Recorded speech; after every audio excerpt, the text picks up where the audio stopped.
دو جگہ ہماری ماں کا کردار ایسا سامنے آیا ہے کہ آفرین ہے اور ساری امہات پر فائق۔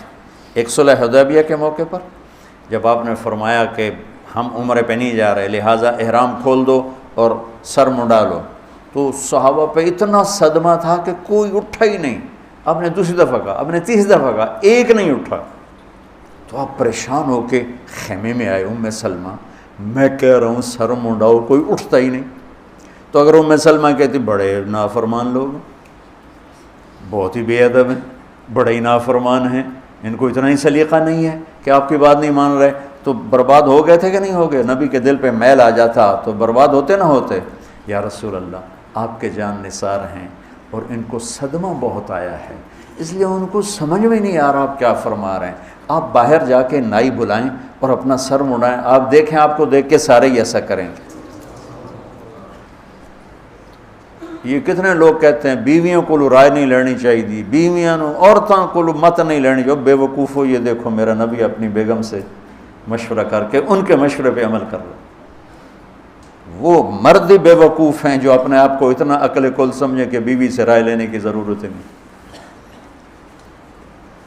تو سرنا نو کیا پتہ، یہ ہمارے اپنی زبان میں، ہماری زبان میں نا گھر کی عورت کو رن کہتے ہیں، رن۔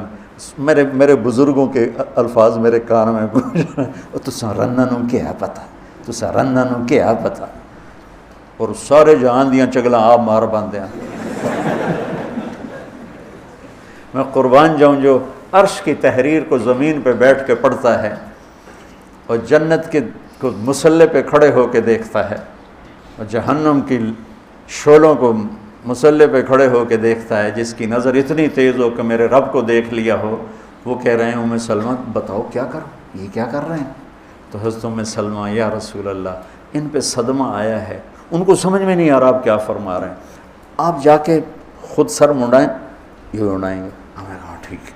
اب باہر گئے، آپ نے بلایا ابو زمع بلوی جن کی قبر مبارک وہاں ہے تونس میں، ان کو بلوایا، انہوں نے آپ کا سر موڑا، تو آپ کو دیکھ کے سارے کھڑے ہو گئے، ایک دوسرے استرے لے کے سر، اور غصہ اتنا چڑھا ہوا تھا کہ ایک دوسرے کو زخمی کر رہے تھے، غصے میں زخمی کر رہے